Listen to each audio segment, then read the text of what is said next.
आकाशवाणी मुंबई केंद्र. माननीय पंतप्रधान श्री नरेंद्र मोदी यांनी देशवासियांशी साधलेल्या मन की बात या संवादाचा मराठी अनुवाद आता प्रसारित करत आहोत. ऐकूया तर मन की बात.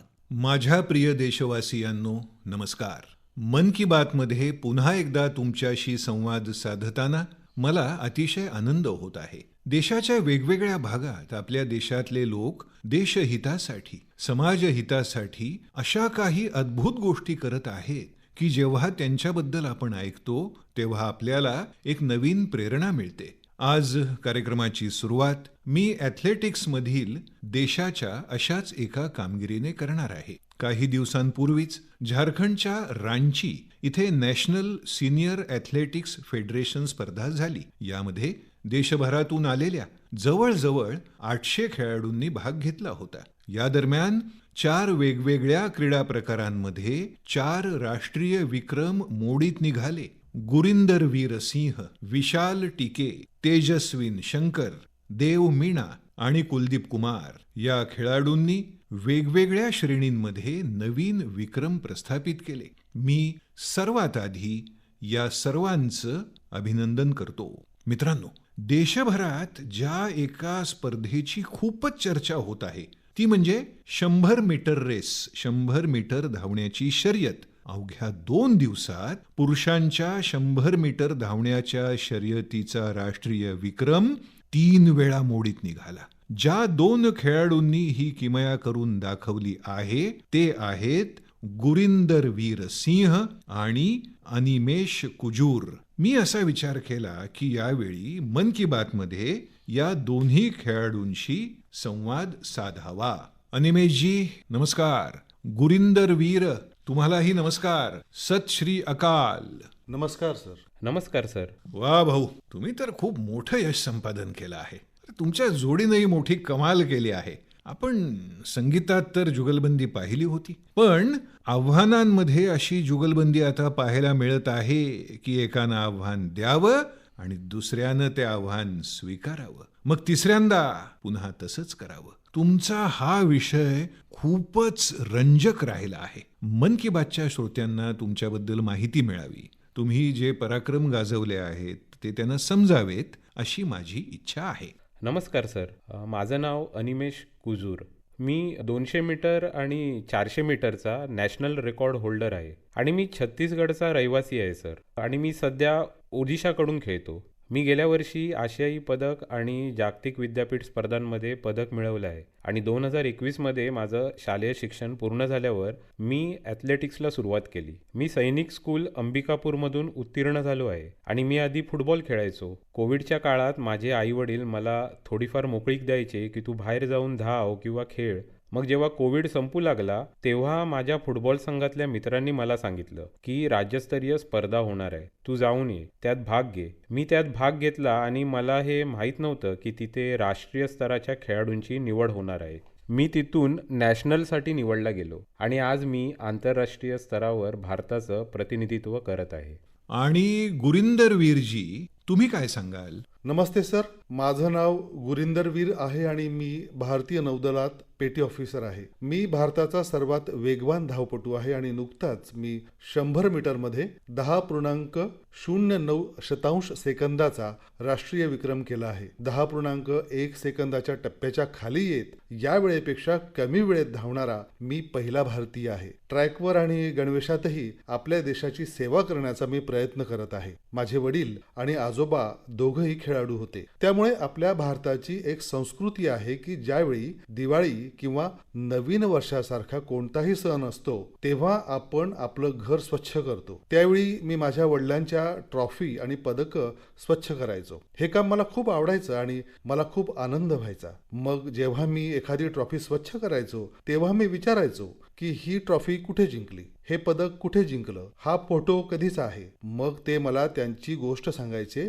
की मी या ठिकाणी खेळायला गेलो होतो, मी हे राष्ट्रीय पदक जिंकलं, मी माझ्या संघाला यामध्ये जिंकवून दिलं. मग मी सुद्धा त्यांना म्हणायचो की मलाही कोणता तरी खेळ खेळायचा आहे. ते सकाळी धावायला जायचे तेव्हा मी त्यांना सांगू लागलो की मलाही तुमच्यासोबत घेऊन जात जा. मग ते मला सोबत घेऊन जाऊ लागले आणि त्यांनी आपल्या क्रीडा कारकिर्दीत जे काही शिक्षण घेतलं होतं ते मला शिकवू लागले. त्यामुळे मला त्याची आवड निर्माण होऊ लागली. मी उसेन बोल्टचा जागतिक विक्रम मोडीत निघताना पाहिला. मग अशीच एक मजेशीर गोष्ट आहे. मी एकदा टीव्ही पाहत होतो तर माझ्या आईनं टीव्ही बंद केला की बेटा आता अभ्यासाची वेळ झाली आहे, तू अभ्यास कर. तेव्हा मी म्हणालो की ठीक आहे, तुम्ही मला टीव्ही पाहू देत नाही ना, एक दिवस असा येईल की तुम्ही मला टीव्हीवर शोधाल की बघा तो गुरिंदर धावत आहे. त्यामुळे जेव्हा माझी आई मला टीव्हीवर धावताना पाहते तेव्हा मलाही खूप आनंद होतो. वा वा वा, खूपच छान गोष्ट आहे तुमची. हो सर, मध्यमवर्गीय कुटुंब आहे सर. नंतर माझे वडील ते पण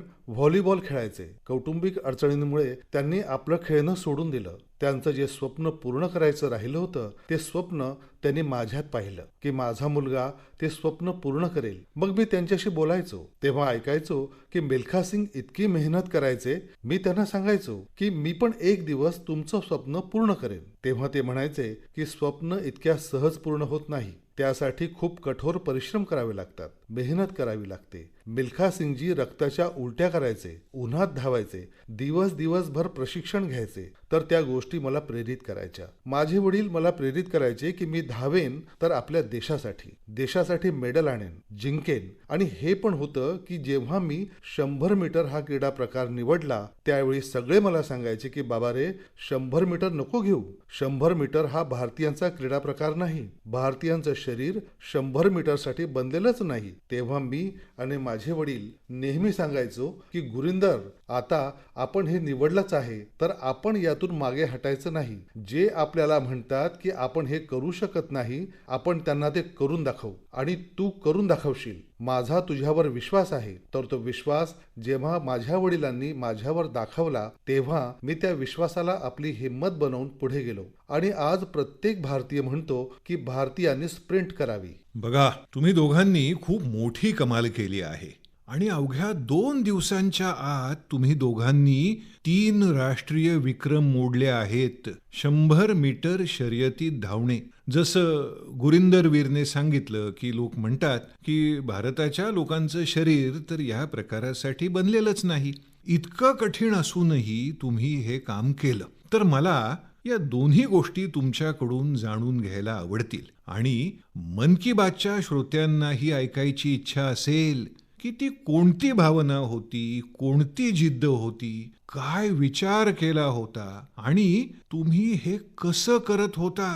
हे किती कठीण असतं. जी सर, मी गुरिंदर. सर, सुरुवातीला खूप संघर्ष होता. मनात बऱ्याचदा संभ्रम देखील निर्माण झाला की मी जे करत आहे ते योग्य आहे का, मी योग्य निवड केली आहे का. कारण प्रत्येक वेळी तुम्ही जिंकत नाही, कधी कधी तुम्ही शिकता. जेव्हा मी हरायचो, जेव्हा माझी कामगिरी चांगली व्हायची नाही किंवा एखादी दुखापत व्हायची तेव्हा माझ्या घरचे मला पाठिंबा द्यायचे की काही हरकत नाही, एक दिवस वाईट गेला किंवा 1 वर्ष वाईट गेलं तर त्यानं आयुष्य वाया जात नाही, स्वप्न पाहणं सोडू नये. तसंच माझ्या प्रशिक्षकांनी देखील मला हे शिकवलं की जर तू हे केलं नाहीस तर दुसरं कोणीही करू शकणार नाही. अशा प्रकारे जेव्हा आपला समुदाय आणि आपल्या आसपासचे लोक आपल्याला प्रोत्साहित करतात तेव्हा आपल्याला मिळालेली प्रेरणा कधीच कमी होत नाही. अनिमेशजी. सर, मला तर सगळे लोक बोलायचे की जेव्हा मी 2021 मध्ये ॲथलेटिक्स सुरू केलं तेव्हा मला बोलायचे की बघ, हे नवीन क्षेत्र आहे, तू करू शकशील की नाही. तेव्हा मी म्हणालो की आता मी या क्षेत्रात उतरलो आहे तर करणारच. माझे पप्पा नेहमी मला बोलायचे की तू या क्षेत्रात उतरला आहेस तर कधीही मागे वळून बघू नकोस. कारण विचार तर सगळेच करतात की हे करायचं आहे, ते करायचं आहे, पण प्रत्यक्षात काहीतरी करून खूप कमी लोक दाखवतात. तू फक्त या क्षेत्रात उतरला आहेस तर यावर ठाम राहा. यात पुढे वाढायचं आहे. तुला सर्व सुविधा, प्रत्येक गोष्टीत आम्ही पाठबळ देऊ. कुटुंबाचं पाठबळ, आर्थिक पाठबळ, सर्व गोष्टी आम्ही करू. बस तू मेहनत कर आणि भारताला दाखवून दे की भारतीय देखील धावू शकतात. कारण मलाही लोक बोलायचे की भारतीयांची जनुकं अशी नाहीत की ते सब-10 किंवा सब-10.1 याच्या आत धावू शकतील किंवा कोणी स्प्रिंट करू शकेल. पण आता आम्ही दोघांनी हे सिद्ध केलं आहे की भारतीय देखील हे करू शकतात. आमच्यासाठी असं काही फार अवघड नाही आहे. आम्ही देखील सर्व काही करू शकतो. तर सर, या सर्व गोष्टी मला खूप प्रेरित करतात आणि जसजसं आम्ही प्रशिक्षण घेत आहोत आम्ही आमचं टायमिंग अजून मोडीत काढत आहोत आणि बाकी भारतीयांनाही ही गोष्ट दिसत आहे की भारतीय देखील करू शकतात आणि आम्ही आणखी चांगली कामगिरी करू सर आता. आणि आता आम्हा दोघांची निवड राष्ट्रकुल क्रीडा स्पर्धांसाठी देखील झाली आहे. तर तिथे आगामी स्पर्धेत आम्ही अजून चांगली कामगिरी करू. बर, हे बघा, माझ्या मनातही एक कुतूहल आहे आणि लोकांनाही असेल. मी ऐकलं आहे की तुम्ही दोघं खूप चांगले मित्रही आहात. तुम्ही दोघांनी काही ठरवून ठेवलं होतं का की तू माझा विक्रम मोडलास तर मी तुझा विक्रम मोडेन? आधी अनिमेष, तुम्ही सांगा. सर, आधीचा 10.18 शतांशाचा जो विक्रम होता तो माझाच होता आणि नंतर तो गुरिंदर वीर भैयांनी सेमीफायनलमध्ये 10.17 शतांश करून तो मोडला. मी पुन्हा दुसऱ्या सेमीफायनलमध्ये 10.15 करून तो विक्रम मोडीत काढला. मग त्यावेळी जेव्हा माझी सेमीफायनल झाली तेव्हा आम्ही दोघेही खूप खुश होतो की हा बुवा ठीक आहे, आज विक्रम मोडीत निघाला आणि चला आपण दोघांनी मिळून तोडला असं. कारण त्यावेळी स्पर्धेत एकमेकांसोबत एक प्रतिस्पर्धा तर असतेच, पण आम्ही आधीपासूनच हे ठरवून ठेवलं होतं. यापूर्वी आम्ही सौदी अरेबियालाही स्पर्धेसाठी गेलो होतो. तिथेही आम्ही दोघे रूममेट्स होतो. तिथेही आम्ही दोघे बोलायचो की भारताच्या स्प्रिंटिंगला पुढे घेऊन जायचं आहे आणि ती गोष्ट आमच्याच हातात आहे. आम्ही जे करू तेच इतरांना प्रेरित करेल. गुरिंदर वीर, तुम्ही काय सांगाल? आम्ही दोघांनी ठरवलं होतं की आम्ही दोघे चांगलं धावू. सर, कधीही एकमेकांना गरज भासली तर आम्ही एकमेकांच्या पाठीशी उभे राहतो. जसं की आता विक्रम करण्यापूर्वी जेव्हा मी विक्रम केला आणि नंतर अनिमेशनं केला, तेव्हा आम्ही जेव्हा वॉर्मअप करत होतो तेव्हा मी अनिमेशला सांगत होतो की अनिमेश, तो ब्लॉक योग्य आहे, तिथे जाऊन बस, तिथे स्ट्राईड करून घे, आपण वॉर्मअप इथे करू, इथे वॉर्मअप चांगलं होईल. आम्ही एकमेकांना मदत करतो. एकमेकांना मदत केली की समोरचाही कामगिरीत सुधारणा करतो आणि आपणही प्रगती करतो. मैत्री हवी, पण सर, जोपर्यंत आम्ही मैदानाच्या बाहेर आहोत, स्पर्धेच्या बाहेर आहोत, तोपर्यंत आम्ही मित्र आहोत. जेव्हा आम्ही मैदानात जातो तेव्हा आम्ही एकमेकांचे प्रतिस्पर्धी बनतो. मग मनात हे असतं की मी याच्यापेक्षा वेगात धावेन, मी याच्यापेक्षा वेगात धावेन. हे बघा, तुम्ही लोकांनी जी स्पर्धा केली आहे ना, ती देशाचा मान वाढवण्यासाठी केली आहे. देशाला भविष्यात या स्थानावर पोहोचवण्यासाठी केली आहे आणि एका सकारात्मक भावनेनं केली आहे. मला असं वाटतं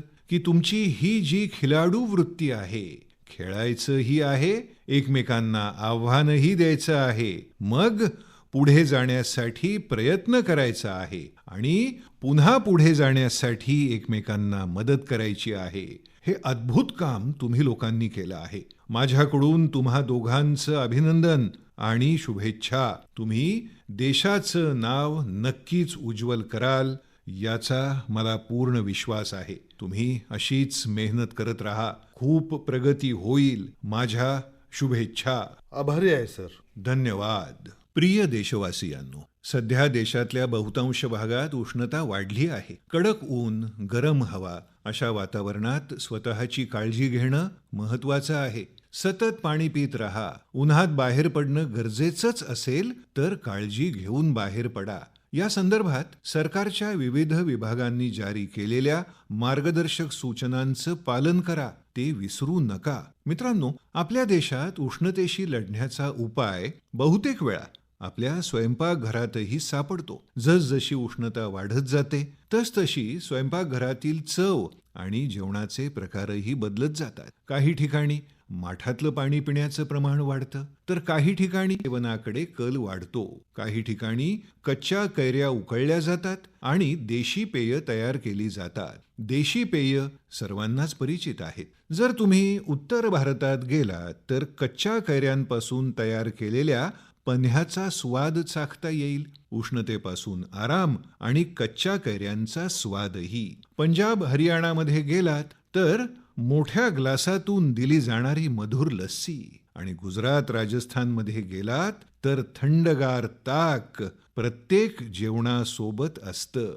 आणि इतकंच नाही तर बिहार, झारखंड आणि पूर्व उत्तर प्रदेशातील सातूच्या पिठापासून तयार केलेलं सरबत पोट भरण्याचा आणि ऊर्जा देणारा मुख्य स्रोत आहे. कोकण आणि गोव्यात मिळणारं स्वादिष्ट कोकम सरबत आणि सोलकढी दक्षिण भारतातलं प्रसिद्ध पानकम, नीरमोर, संबारम आणि ओडिशामधलं बेलपना ही केवळ पेय नाहीत, तर ती भारताच्या विविध प्रदेशांच्या परंपरांचा एक अविभाज्य भाग आहेत. आणि त्यातून एक भारत श्रेष्ठ भारत ही भावनाही प्रतिबिंबित होते. आणि एक गोष्ट लक्षात ठेवा, यातल्या बहुतांश वस्तू आपल्या घरात आणि शेतातूनच येतात. कसलाच गाजावाजा नाही, पण पिढ्यानपिढ्यांचा अनुभव त्यात एकवटलेला आहे. आपणही उन्हाळ्यात घरगुती पेयांचा मोठ्या प्रमाणात आनंद लुटा.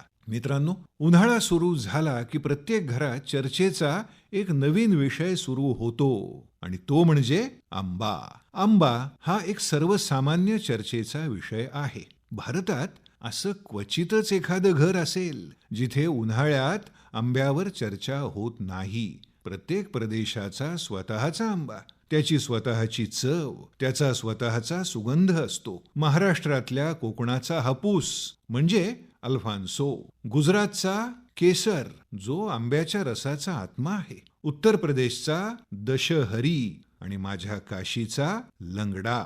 तसं लंगडा आंब्यामध्ये एक विशेष गोष्ट आहे. पिकल्यानंतरही त्याचा रंग अनेकदा हिरवाच राहतो. बिहारचा जर्दाळू अगदी लांबूनच त्याच्या सुगंधामुळे तो ओळखता येतो. चौसा, मालदा, प्रत्येक नावानेच लोकांच्या आठवणी जोडलेल्या आहेत. दक्षिण भारतात गेलात तर बंगनपल्ली, तोतापुरी, नीलम, मलगोवा, बंगालचा हिमसागर, ओदिशा आणि आंध्र प्रदेशचा सुवर्णरेखा. म्हणजेच प्रदेशानुरूप त्याचं नाव, स्वरूप, रंग आणि चव बदलते. आणि मित्रांनो, आंब्याचा हा प्रवास आता गावाखेड्यातून जागतिक बाजारात पोहोचला आहे. आज मन की बातच्या माध्यमातून आंब्याचं उत्पादन करणाऱ्या माझ्या शेतकरी बंधू भगिनींची मी प्रशंसा करेन. देशाच्या कृषी अर्थव्यवस्थेसाठी तुम्ही सर्वसाधारण नाही तर विशेष आहात. आपली छाप अशीच ठेवा. मित्रांनो, उन्हाळ्याच्या दिवसांमध्ये शाळांना सहसा सुट्टी असते, पण मी तुम्हाला अशा एका वर्गाबद्दल सांगणार आहे ज्यात तुम्हाला प्रवेश घ्यायला नक्कीच आवडेल. मित्रांनो, अशा एका शाळेची कल्पना करा जिथे लहान मुलं, तरुण आणि वृद्ध एकत्र शिकतात, जिथे कोणतंही शुल्क नाही, मोठ्या इमारती नाहीत, वर्ग खोल्या नाहीत आणि सर्वात मनोरंजक गोष्ट म्हणजे वर्ग चक्क नदीत भरतात. मित्रांनो, ही केवळ एक गोष्ट नाही, हा एक प्रामाणिक प्रयत्न आहे. केरळमधील अलुवा इथे साजी वलाशेरिल असाच एक जलतरण क्लब चालवतात. आतापर्यंत इथे 15,000हून अधिक लोक पोहायला शिकले आहेत. साजींनी दिव्यांग मुलांनाही पोहायला शिकवलं आहे. या प्रयत्नांमागे एक खोल दुःख दडलेलं आहे. काही वर्षांपूर्वी एका बोटीच्या अपघातात अनेक विद्यार्थ्यांचा मृत्यू झाला. त्या घटनेनं साजींना आतून हादरवून सोडलं. त्यांना वाटलं की जर मुलांना पोहता आलं असतं तर कदाचित अनेक जीव वाचवता आले असते. आणि इथूनच त्यांच्या मोहिमेची सुरुवात झाली. मित्रांनो, साजी वलाशेरिल यांचं जीवन प्रेरणादायी आहे. लोकांची सेवा करण्यासाठी प्रचंड संसाधनांची गरज नसते. त्यासाठी फक्त एक चांगला हेतू आणि सातत्यपूर्ण प्रयत्न पुरेसे असतात. या गोष्टींनी हजारो लोकांचं जीवन बदलता येतं. माझ्या प्रिय देशवासियांनो, अलीकडेच मला युरोपमधल्या नेदरलँड्सला भेट देण्याची संधी मिळाली. मी तिथे अनेक बैठकांना उपस्थित राहिलो. या दरम्यान एक असा क्षण आला ज्याने प्रत्येक भारतीयाला अभिमानाने भारून टाकलं. नेदरलँड्समधल्या आयोजित एका विशेष समारंभात चोला काळातील प्राचीन ताम्रपट भारताला परत करण्यात आले. त्या कार्यक्रमात नेदरलँड्सचे पंतप्रधानही उपस्थित होते. मला या ताम्रपटांविषयी भारत आणि परदेशातून सतत संदेश येत आहेत. लोक आनंद आणि अभिमान व्यक्त करत आहेत. जगभरातल्या तमिळ समाजातही याबद्दल विशेष उत्साह आहे. मित्रांनो, या ताम्रपटांबद्दल बरीच उत्सुकता आहे. म्हणून आज मी तुम्हाला त्याबद्दल काही माहिती देऊ इच्छितो. यामध्ये 21 मोठे आणि 3 छोटे ताम्रपट समाविष्ट आहेत. ते प्रामुख्याने राजा राजेंद्र चोल प्रथम यांनी त्यांचे वडील राजा राजराजा चोल यांनी दिलेलं वचन पूर्ण करण्याशी संबंधित आहेत. त्यामध्ये आनाई मंगलम गाव एका बौद्ध मठाला दान केल्याचा उल्लेख आहे. या ताम्रपटांमध्ये चोल वंशाच्या यशाचा संदर्भ मिळतो. यातून समजून येतं की चोल साम्राज्याची सागरी शक्ती किती मजबूत होती. आग्नेय भागातील आशियाई राष्ट्रांबरोबर असलेल्या त्यांच्या संबंधांचीही माहिती मिळते. चोल साम्राज्याच्या समृद्ध इतिहासाचा आणि संस्कृतीचा आम्हा सर्वांना खूप अभिमान आहे. मित्रांनो, आमचं सरकार भारताच्या या अमूल्य वारसा स्थळांचं जतन करण्यासाठी सातत्याने प्रयत्न करत आहे. याच संदर्भात ज्ञान भारतम अभियानाअंतर्गत छत्तीसगडमधील मल्हार इथे एक महत्वाचा शोध लागला आहे. इथे 3 दुर्मिळ ताम्रपट सापडले आहेत. हे पांडुवंशी राजवंशातील महर्षी बालार्जुन यांच्या कारकिर्दीतील असल्याचं मानलं जातं. तज्ज्ञांच्या मते हे 6व्या आणि 7व्या शतकातील आहेत. म्हणजेच 1400 ते 1500 वर्ष जुने असलेले हे ताम्रपट प्राचीन ब्राह्मी लिपी आणि पाली भाषेत लिहिलेले आहेत. त्यातून त्या काळातील शासन व्यवस्था, धर्म आणि संस्कृतीबद्दल महत्वाची माहिती मिळते. मित्रांनो, आम्हा भारतीयांना खगोलशास्त्राबद्दल नेहमीच एक विशेष आकर्षण राहिलं आहे. आपल्या देशात अनेक शतकांची परंपरा सांगणाऱ्या जुन्या वेधशाळा आजही अस्तित्वात आहेत. इथे आश्चर्यकारक गणितीय शोध लागले आहेत. नौकानयन असो, पंचांग असो किंवा आपले सण असो, या सर्वांचा संबंध आकाश आणि ताऱ्यांशी राहिला आहे. इथे खगोलशास्त्राने प्रत्येक पिढीमध्ये कुतूहल निर्माण केलं आहे. त्याने संशोधनाला प्रेरणा दिली आहे आणि आजची तरुण पिढी सुद्धा त्याबद्दल प्रचंड उत्साह दाखवते. तुमच्या लक्षात आलंच असेल की सध्या देशभरात खगोलशास्त्र क्लब अधिकाधिक लोकप्रिय होत आहेत. त्यांचे उपक्रम मोठ्या शहरांपासून ते लहान गावांपर्यंत, शाळांपासून ते उद्यानांपर्यंत सर्वत्र दिसतात. मला बेंगलोर ॲस्ट्रॉनॉमिकल सोसायटीबद्दल माहिती मिळाली, जिथे निरीक्षण सत्र आयोजित केली जातात. या संस्थेनं ग्रामीण भागात खगोलशास्त्र लोकप्रिय करण्यासाठी एक मोहीमही सुरू केली आहे. खगोल मंडळ या नावाच्या एका चमूनं एक अतिशय नाविन्यपूर्ण 30 तासांचा अभ्यासक्रम सुरू केला आहे. मित्रांनो, रात्री ताऱ्यांचं दर्शन घेणं हा स्वतःच एक अद्भुत अनुभव आहे. ॲस्ट्रो केरळ या नावाची एक संस्था रात्रीच्या निरीक्षणासाठी शिबिरं आणि कार्यशाळा आयोजित करते. तिथे तरुण मुलं दुर्बिणी तयार करायला आणि ताऱ्यांचे नकाशे वापरायला शिकतात. राजकोटच्या बिग बँग ॲस्ट्रॉनॉमी क्लबने गीरच्या जंगलांपासून ते कच्छच्या रणापर्यंत अनेक खगोलशास्त्रीय कार्यक्रमांचं आयोजन केलं आहे. ज्योतिर्विद्या परिसंस्था ही खगोलशास्त्राच्या सर्वात जुन्या संस्थांपैकी एक आहे. इथे निरीक्षणाच्या सुविधा, तसंच एक ग्रंथालय आणि एक दुर्बीण ग्रंथालय उपलब्ध आहे. मला आयझॅकचाही उल्लेख करायचा आहे. हे विद्यार्थ्यांच्या नेतृत्वाखालील एक देशव्यापी नेटवर्क आहे, जे खगोलशास्त्र आणि खगोल भौतिकशास्त्र क्लबना जोडतं. मित्रांनो, आपला छंद जोपासण्यासाठी वेळ काढणं आणि सतत काहीतरी नवीन शिकणं अत्यंत महत्वाचं आहे. मी तरुणांना विनंती करतो की त्यांनी या सुट्ट्यांमध्ये खगोलशास्त्र क्लबमध्ये सामील व्हावं आणि तारांगणाला भेट द्यावी. मित्रांनो, टीव्हीवर मन की बात कार्यक्रम पाहणाऱ्यांना मी सांगू इच्छितो की तुम्ही हा व्हिडिओ नक्की पहा. हल्ली या व्हिडिओची खूप चर्चा होत आहे. यामध्ये काही लोक मोठ्या संयमाने आणि काळजीपूर्वक गंगेतल्या एका डॉल्फिनला वाचवण्याचा प्रयत्न करत आहेत. तुम्हाला हे जाणून आश्चर्य वाटेल की या संपूर्ण प्रयत्नाला अंदाजे 13 तास लागले आणि अखेरीला त्या डॉल्फिनला वाचवण्यात आलं. मित्रांनो, यात भारताच्या पहिल्या गंगा डॉल्फिन बचाव रुग्णवाहिकेनं महत्वाची भूमिका बजावली. ही घटना उत्तर प्रदेशात घडली. तिथल्या एका कालव्यात एक गंगा डॉल्फिन अडकला होता. त्यावेळी नमामि गंगे अभियान अंतर्गत तयार करण्यात आलेल्या या रुग्णवाहिकेनं त्याला आशेचा किरण म्हणून घरी आणलं. त्यानंतर त्याची काळजीपूर्वक सुटका करण्यात आली, त्याची तपासणी करून त्याच्यावर उपचार करण्यात आले आणि मग त्याला सुरक्षितपणे राप्ती नदीत सोडण्यात आलं. एक प्रकारे एक जीव घरी परतला.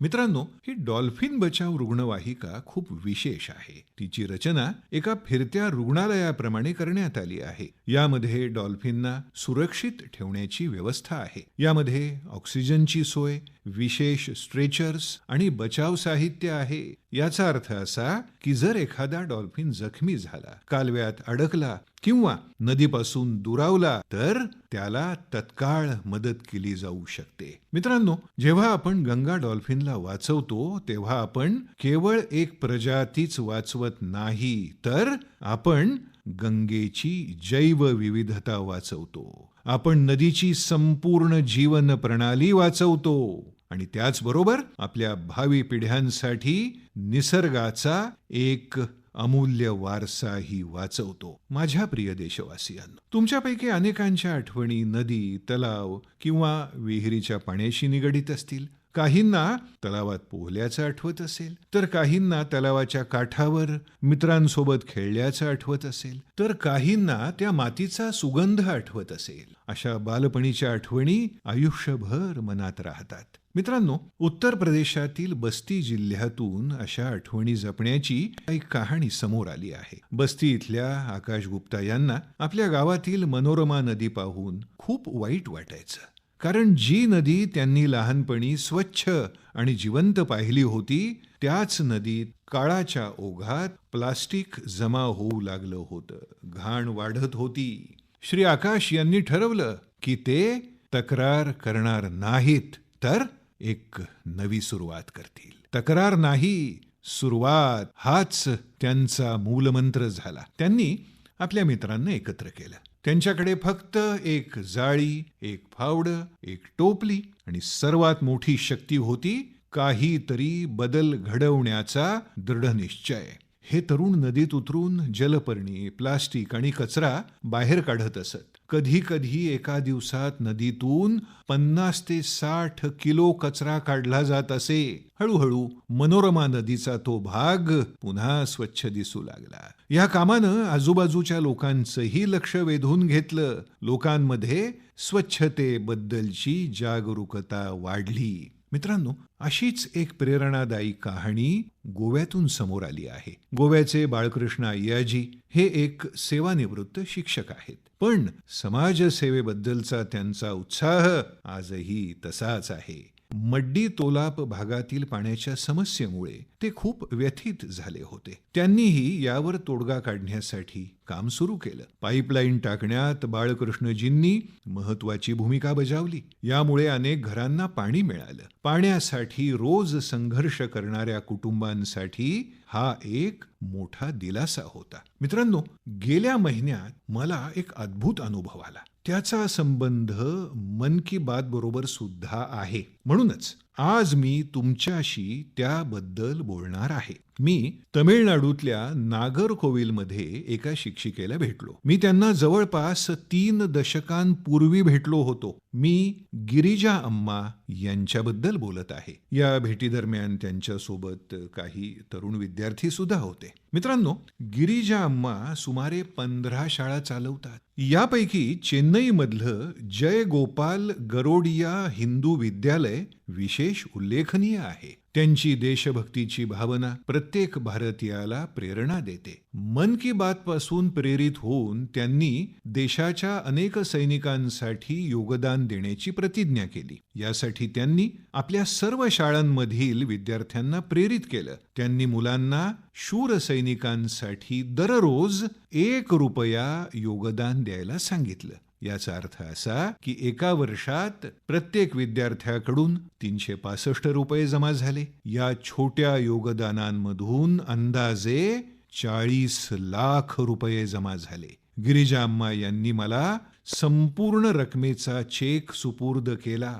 त्यांच्याशी बोलताना मला भारत मातेप्रती असलेल्या त्यांच्या समर्पणाची खोली जाणवली. गेल्याच वर्षी चेन्नईच्या पहिल्या हिंदू शाळेनं 50 वर्ष पूर्ण केली. देशाचा शैक्षणिक आणि सांस्कृतिक अभिमान वाढवण्यात या शाळांच्या शाखांची भूमिका प्रशंसनीय आहे. मी यात सहभागी असलेल्या सर्वांचं अभिनंदन करतो आणि विशेषतः आपल्या शूर सैनिकांसाठी योगदान देणाऱ्या विद्यार्थ्यांचं कौतुक करतो. मित्रांनो, भारतातील प्रत्येक गावात आणि शहरात असं काही घडत आहे जे आपल्याला प्रेरणा देतं.